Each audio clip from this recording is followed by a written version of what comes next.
First, hugasan nato tarong ang sili isa-isa.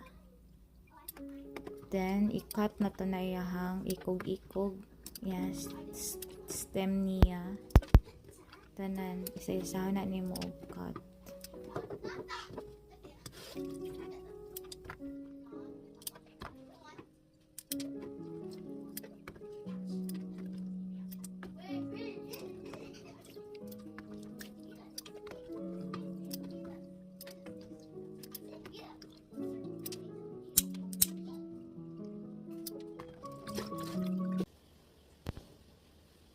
Gamit ang toothpick, tapos ito ang suton.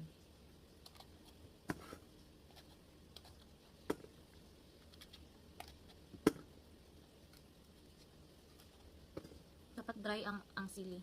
Dapat wala siya tubig. Para di siya mahalo, inigutang natin itong danjang yahang sauce. Tamis lami kayo siya. Makagana o kaon. Then fresh kayo nga sili. Hindi ka mag-worry kung kay fresh man kayo. Sa tawagan yung stem.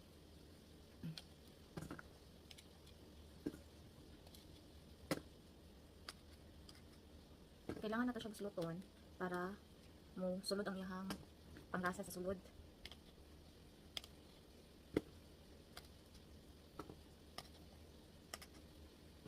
Dagan kayong klase nga sili din himan good na ay katong lago kaayo pero di siya halang. Sige mo katong kuanon lanlanon og taman kakapilog halang kay mga gagmay mo ni mga halang nga sili na gina-dry nga ginakuan ginabuhat og chili powder.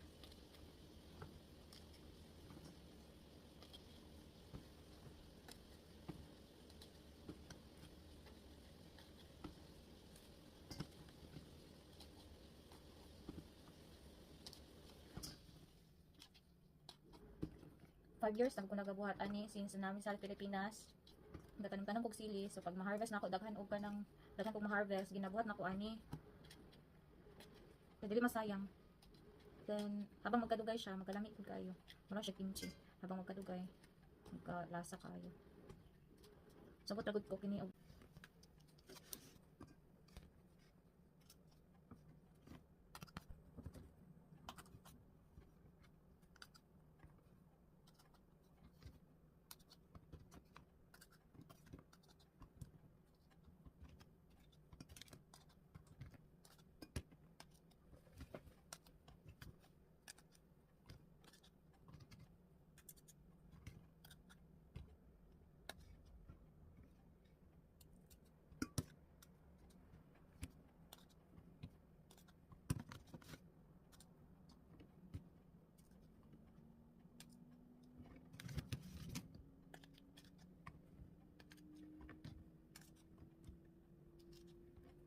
Ano ko guslot.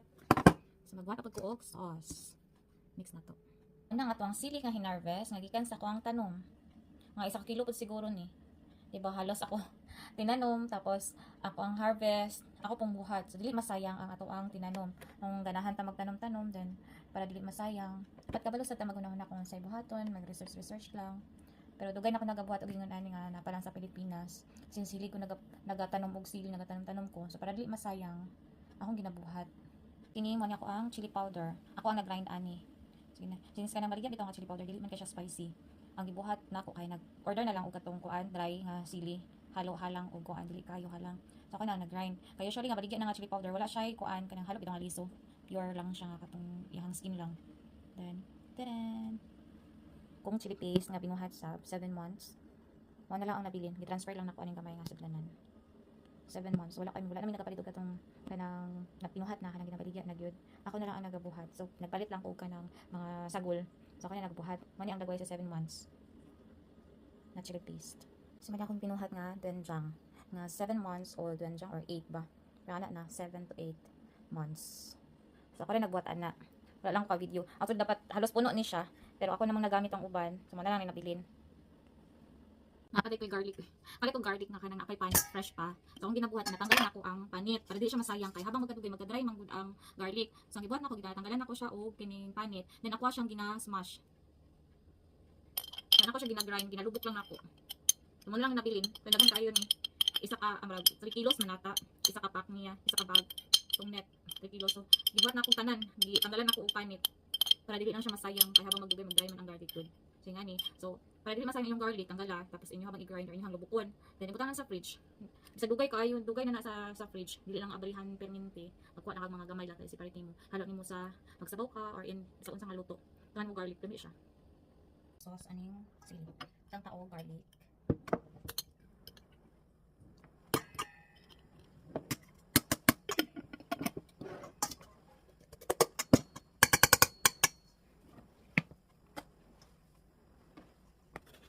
Chili powder.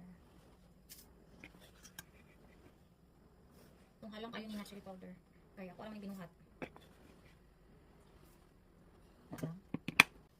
Nagtenjang. Habang magkadugay, magkaiba ang usap ang color sa tenjang. Kini kay 7 to 8 months lagi ni. Kay di man mo siya pwede kaunon diretso pag buhat nimo 3 months before pa nimo siya makaon since pagbuhat. Then every 10 days, gina-check na ko siya, gina-press nga na siya ka kuan magbuhat. Dili siya nga nakasayon na nga. Yaan lang after, pag gina-monitor gid mo siya every 10 days. So magkaon kog every 10 days, nya ginaabrihan ako siya, gina-press. So habang magkadugay nga ng color sa tenjang. Dili mo dark pag siya. Madagan siya mga years. Ano. Bandari ka lang sa jar. Ang ko sa plastic na ako ginabuhat ang jar na dito layo. To sa kaman, so layo. Nako siya mabitbit din ni. Bugat man. So pini man itong ginahalo. Ang ganjang. Then magutang taog salt. Ganun og salt. Di pa man ko enough na salt na 1 spoon lang. Tansya-tansya lang ako. The next is ang chili paste nga akong binuhat. Sabi na so medyo dark na po siya. Pero akong binuhat kay kanang unsas kanang kaya siya lapo. May siya dagway sa 7 months. 7-8 months. Kaya sabay-sabay naman sila ng ganjang na gibuhat. Pero nagbuhat ko video ani. Pagbuhat na ko ng chili paste. So, ito lang. Itansya lang yun siya. Yung ako butanganan ini kaya butanganan ang kimchi. Since empty man, nagdagan ko akong gibuhat. Muna akong gamiton. Ay tingbuhat o kimchi by November pa man. Ito na kama. So, manya ako ang sauce. Pagkano pa. Then, halo ako ang sili.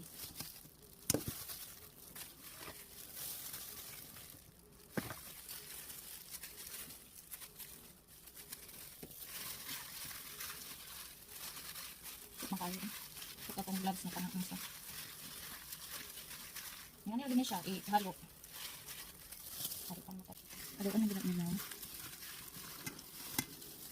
Butang sa ganan.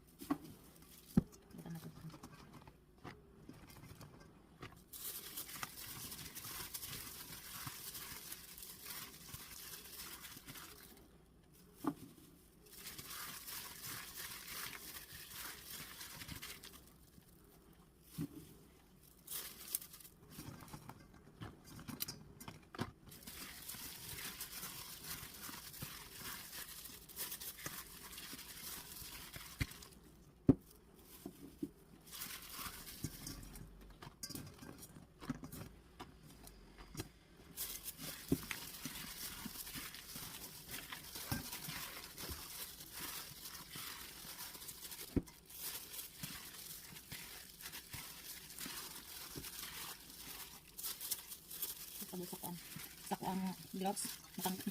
Dapat na gloves na katong kuan, rubber rice gloves. Naaman ko to. Nilang kay dali naman. Pag kimchi kapag ginagamit na gloves, rubber rice.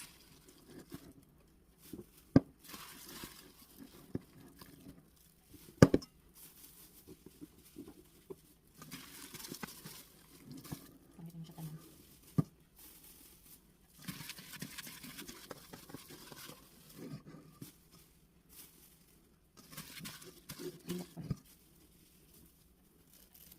Ako binuhat yesterday. Puno man kayo siya. Overflow. I-mix na lang ako. Tanan. Naman akong binuhat yesterday. Then, nag-order lagi ko sili. Nga, nawa. Yesterday na ako binuhat. Yesterday. Halo na lang ako tanan. Then, mao na ni. Nahalo na nato tanan. Ang masugid actually, masugid ani nga butanganan og kimchi. Kimchi container. 10 kilos nga kimchi. Dako siya. So, nahalo na ako tanan akong binuhat. The other day, o karon. Halos mapuno siya. Pero dapat puno gyud unta kayo ni para ma-push ang sa ilalom. So balikan nato ni siya after 2 months. 1 month or 2 months pwede na siya makaon. Amoy pa lang, lami na kayo. So sa gawas ani siya ibutang. Dili sa ni siya pwede ibutang sa sulod sa kimchi ref mga 3 days. Nako binuhat na 3 months na. 3 months ago. Wala akong binuhat. So color na niya, nakuhaan na ni. Kaya kung ba na ni kaon ani pag uli niya. So mo na lang nang nabilin sa 3 months. Ngano yang no. Then crunchy kaayo ni siya. Ha. Tilawan na to. Paminawa ninyo crunchy kaya.